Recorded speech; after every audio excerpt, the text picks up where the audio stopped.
Yeah, I'll start the day with just one thing that's really on our minds and hearts. And the most important thing today is just congratulating and honoring one of the all-time great Texas players, LaMarcus Aldridge. I know personally had a chance to watch him a lot in high school and on the AAU circuit. Competed against him when he was playing here at Texas. And it followed his NBA career very closely. Simply stated, is one of the all-time greats that not only played at Texas, but is from our state, high school player, grassroots player, NBA All-Star, a champion. Um, as we build the program here, it's again that twofold plan to unite the Texas basketball family, get everybody under the same umbrella, same goals, same mission. And second, it's going to be all about our players. So LaMarcus is both of these things, and had a chance to text him today. Obviously, he's got a personal relationship with Coach Terry and Coach Ogden, and just can't wait to see him in person, hopefully sometime here in Austin soon. But on behalf of everybody, past, current, here with Texas basketball, I just want to congratulate him on an unbelievable Hall of Fame career. And I just can't wait to get him back in the fold on a more regular basis here in Austin. Thank you. Open up for questions. Brian Davis, lead us off, please. Hey, Chris, what's going on, man? Roster management, I wanted to ask you about. It's coming together, obviously, with people staying and transfers coming in. But I wanted to ask about some of the other big names on the board, like Jericho, Courtney, Matt, even if you know anything about him. And what does their timetable, how does that affect how you are finding other pieces? Yeah, it's definitely a challenge, not only because of the job change transition, but certainly kind of the reality that college basketball has changed with the portal, the new rules. Still, a lot of these things are being affected by the COVID in some ways. So, what I'll say is this, it's all about communication. And these guys have been great. Every player on this roster has been nothing short of great. And, it starts with appreciate Shaka and his support, the transition. We inherit a good situation here. This is not a rebuild. This is a foundation that we can build on. The players here have been great. Obviously the three guys that have made their commitment here, we're already on the floor practicing with those guys. We've got a few more that are going through their decision-making process, and I respect that. We're communicating on a daily basis, just trying to make sure that they make the best decisions for them and their future, and we certainly make the best decisions for the program here moving forward. I'm optimistic. I think on at least a couple of these guys that it'll intersect where it's a win-win for both of us. On the guys that have decided to go other places, we've had great communication too, and wish those guys the best of luck.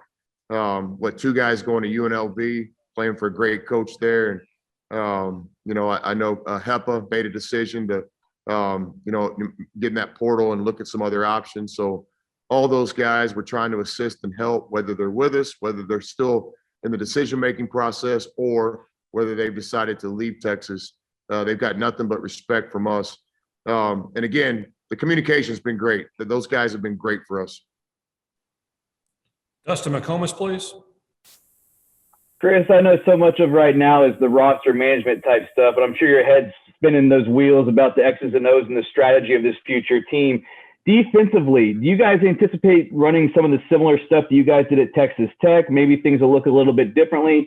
I know it's kind of a copycat sport. You're seeing teams kind of mimic what you guys did with that no middle defense at Texas Tech. Do you envision running that same type of system defensively here? Yeah, so two things. Absolutely. Right now, it's a lot about recruiting, getting the staff in place, just starting to establish the culture. The basketball is the fun part of it. Last night in our last coaches meeting of the day, it's actually really early this morning. We kind of looked around. There's so much talent on this staff. We can't wait to get to the basketball part of it. And we're already looking at that. That ties into recruiting. The basketball evaluation, the way we want to play and the way that certain players can play, it is a part of the recruiting process. So I look forward to a day where it can be all basketball, but right now it's not. But we're getting a little bit of the basketball part in recruiting, and then we're enjoy working with our current players on the floor, each afternoon. In terms of just the whole thing, kind of putting it together, absolutely, we have some non-negotiables. Our culture, our commitment to academics, the way we're going to represent off the floor, and some of the basketball is non-negotiable. We're going to defend. You guys know this. To me, it's the DNA. It's the foundation of what we do. Not only at our last school, Texas Tech, but before that. Whether you go Little Rock or Angelo State and down the line. Now, the defense can change from year to years. If we have the luxury of rim protection and shot blocking for them, we can play one way. Other years, we have more wall up and take charges. But things like the ball pressure, the commitment to defend, the commitment to not give up second chances, these things are non-negotiables. But the actual way the defense looks can change from time to time. This is the way we've always done it. I think it's winning DNA. And I think that everyone's going to be doing this now, right? I mean, teams are going to change with the portal, the new college basketball. So I think you're going to see styles change from season to season. Whether that's good for the game or bad for the game, that's not my decision. I don't have a lot of time to think about that. We just we try to figure out how to win within the rules that are put in front of us. Nick Moyle, please. Yeah, Chris, just curious, what were your, conversations like with Andrew and Jace leading up to their decision? And how, important is it for you to get a couple of those veterans back that have been here for a long time? Obviously, you have a lot of new pieces in place, but just to have a couple guys that have been here 4 or 5 years and know that they're coming back and will be here as leaders for your program. Well, I think what's more important than anything is getting guys that we can win the Big 12 with and compete and make a run and, be in that green room year after year. So I think the idea of getting guys back with the experience, that's awesome, but that's not the major factor. I mean, I told those guys, we're recruiting because you're really good players and really good people and we can win with. So I've never been a big favor in like taking a job and just keeping people because they've been here. Because it's all about those guys and their future too. They've got one shot at this college career. And the way we coach and think and act, we've got one shot to be the best team in the country next year. So the fact that we are getting some experience back, I think is a benefit. It's awesome, but it wasn't the determining factor. Each of those guys that's on board now, it's a great story. Our respect for Brock Cunningham off the charts, competing against him. Brock and I had just a quick conversation, and he put it out there pretty quick. Coach and I are about the same things, winning. Let's do this. So shows a lot about his loyalty and commitment to not only our new staff, but also the program. Andrew and I, we share the same hometown. We both grew up in Irving and are proud of it. Had a chance to watch all three of these guys on the circuit, so I've known of them since they were high school players. Tried to recruit them a little bit at previous stops. But with Andrew, we're just excited. I think, all the adversity and the perseverance that he's gone through in his personal story is real. It's well documented. And it's awesome. And I'm so proud to be his coach. But also, let's don't forget the basketball side. This guy's a really, really good basketball player that we think has another ceiling of his game. So it's exciting. We're getting an experienced guy, but also a guy we think we can do some things for and with. And certainly with Jace, just excited about him. His identity of a shooter is real, but we see so much more in him. We're as excited working with him player development wise than any player that we have, just because we think we can get some things done for him and his future other than just shooting the ball. But those three guys give us a great foundation. And again, we're hoping and looking to add some more pieces very soon. Cedric Golden, please. Hey, Chris.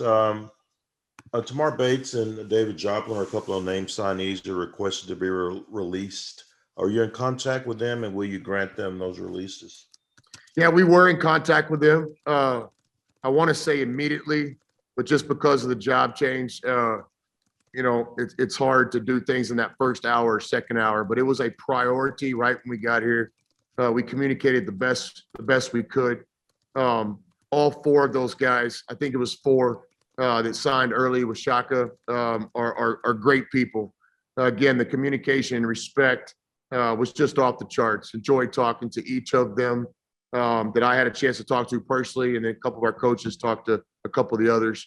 But it seemed like those guys had made decisions, to move on, whether it was to go with Shaka or not. I really am not accurate on that, but I know this. We're all about helping players. I've been doing this for a long time, and we're not in the business of hurting anybody. So, the simple conversation was, are you still open for recruitment? And a couple of those guys had already kind of moved down the road, which we respected. I made sure that they understood, they're always going to be connected to the University of Texas, though. They chose this school for a lot of reasons, not just basketball, academics, Austin, our tradition. So we just made it very, very clear if we could ever help those guys, we would. In terms of giving releases and stuff, absolutely. I would never do anything to hurt a player. It's just not our style. We wish those guys the best. Chip Brown, please. Chris, so you were saying that you've been working on the court with Jason, Andrew, and some of the other guys. Are Jericho, Coleman, Ramey, and Greg Brown, are they at these workouts too, or no? And how will you divide up your staff? Will you have an offensive coordinator, defensive coordinator, that kind of stuff? Yeah. Sometimes I got a little ADD, guys, so those double questions, I'll do the best I can, but I not the best at those. With those guys, anybody that's still in Austin has been in the facility kind of in and out. I think there's just kind of a different level. The three guys have kind of committed. We're actually doing CARA, NCAA allowed workouts. The other guys were supporting in any way. And if and when we can get those guys on board, then they'll start. So also the COVID is just a real factor in this. It's not a traditional off season. Most of these guys are in online classes. Some of them haven't even been in Austin because we got the job around the time their season had just ended. So a lot of our communication has been with Zoom and phone calls. The guys that are in Austin have been coming by the facilities, including the guys that won't be playing here next year. We've made sure that they're welcome here. But on the court in actual CARA allowed workouts have been those three players to this point. What was that second part? How you'll divide up your staff? Will you have like an offensive coordinator, defensive coordinator, that kind of stuff? Yeah, yet to be determined. But I'm so excited about this staff. I believe that was released today, and just simply stated, I think it's the best staff in college basketball. There might be one, as talented, but I know there's none more talented. It's just a combination of years of experience, different skill sets, but above all, it's just a no ego group. It's looking forward to working together. Just like when you put together a basketball team, it's not about just the talent, it's about the talent that can play together. That's exactly what we think we nailed with this coaching staff. They were just a bunch of good guys that love basketball. We can't wait to work with each other and win. I know in my conversations with every guy on this staff, that was the first thing we were talking about, is winning at Texas on the highest stage and highest level. So I think the thing I'm most excited about is just the chemistry of the group. Roger Wallace, please. Chris, along those lines, how do you pluck two head coaches to come here to be assistants? Yeah, this is Texas. This is what we're doing. This is the highest stage, highest expectations, great tradition, great players, lots of great players. So I don't want to speak for those guys personally, but they'll have full access. You guys have full access to those guys. But, with Rodney and Jarrett and Uric and Augie and Bob and some other guys coming soon, just what I can tell you is we're all connected. We're all on the same page. We all have the same goals and vision of Texas basketball. We all are going to work really hard to unite everybody. Step one in the plan, and then step 1A, players. Ed Clements, please. Coach, what's your philosophy on scheduling? Have you started that process yet? And will you schedule the Longhorn killer Joseph Golding of UTEP next fall? And what's your philosophy on scheduling? I'm not scared of Joe Golding. That's going to be a UTEP game now. Congratulations on my former player and great friend, Joe Golding. Congratulations on the new head coach at Abilene Christian, Brett Tanner, my former assistant years ago, and another guy that's in our family. So, I'm not scared to play Abilene Christian and UTEP. We might even do it on back-to-back nights if that's what it takes to play those guys. But in all seriousness, proud of those two guys in our coaching family and their new opportunities. Our scheduling philosophy is this. We want to play the best. We want to put a schedule that the players that are tough enough to play at Texas want to play. Year one is always a little tricky, finding that balance between getting out of the gates. Obviously here, the last year in the Frank Irwin Center, we're going to embrace and honor and enjoy and just celebrate all the success in that building. And we're proud to play there. Then certainly looking forward to the new opportunity year two. So I think that plays into scheduling too, in terms of, how can we get great games year two as well. So simply stated, though, it'll always be just how can we prepare ourselves to make a run in the Big 12 Conference. So scheduling different styles, different venues, home and away, neutral. Our vision of getting everybody back together, uniting Texas basketball. I like the idea of trying to play, in the Dallas-Fort Worth area, the Houston area, San Antonio area, just a lot of things we're thinking about. We inherit some things that Shotgun, those guys had worked on, and now we're trying to find the balance on how to finish this up. As soon as we have updates on that, we'll give you guys the info as we go. Dennis, go ahead, please.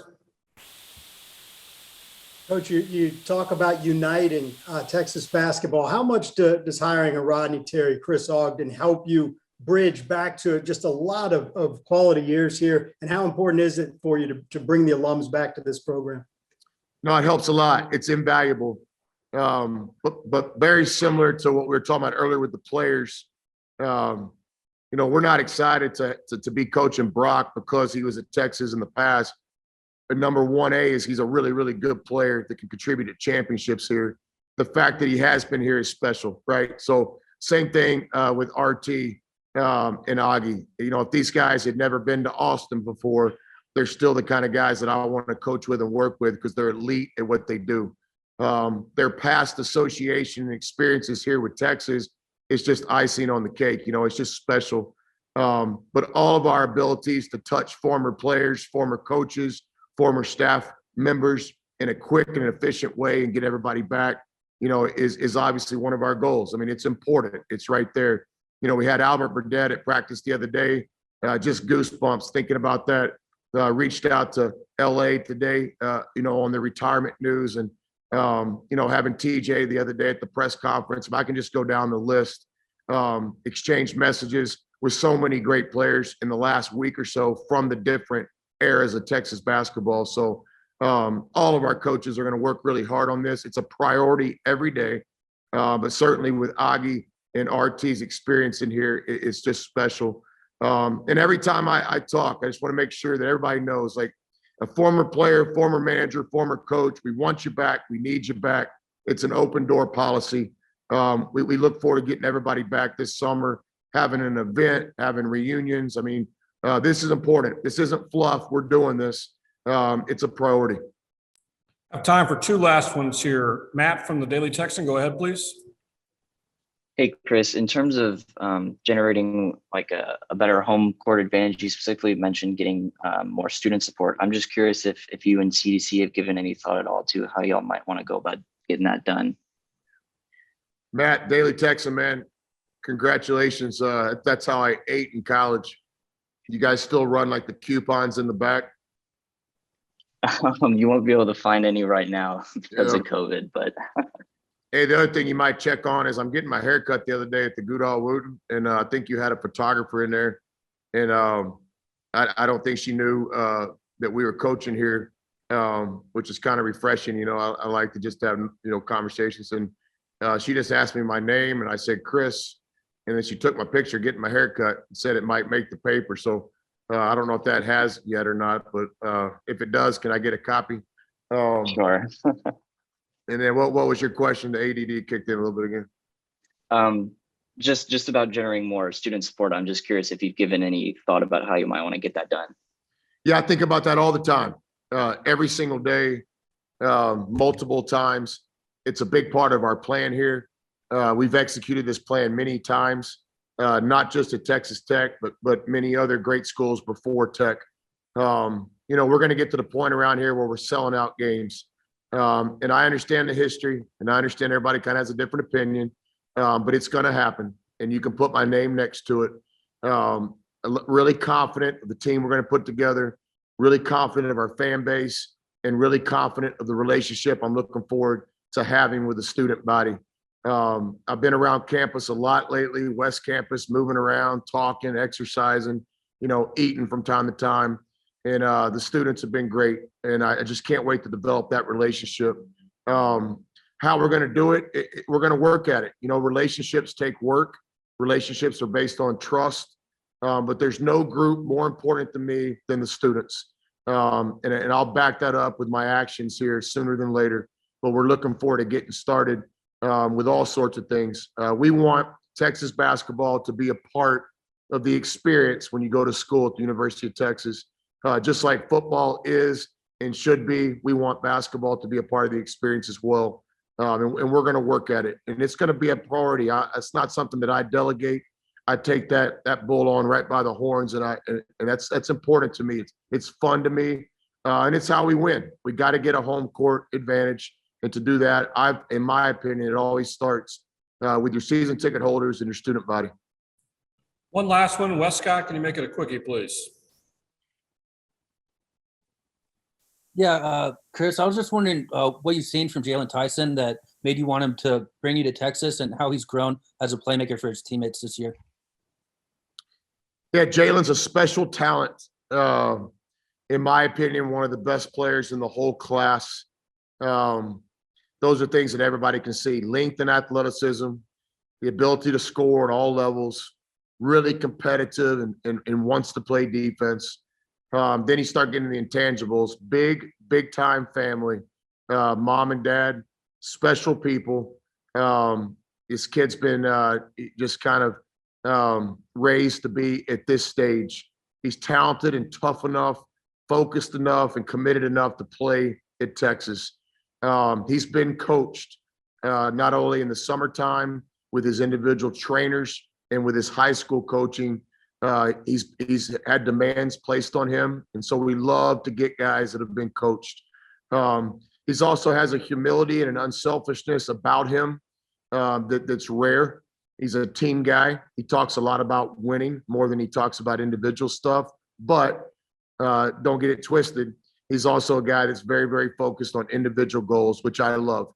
I want to coach guys at Texas that want to play in the NBA, and he's one of those guys. And I want to coach guys at Texas that understand team success and winning is a part of that path to the NBA. So he's a young guy. We won't have all the pressure of the world on his shoulders from day one, but we do have a lot of expectations for him. I think he can contribute early in his career. And obviously the loyalty that he showed coming here, I'll never forget.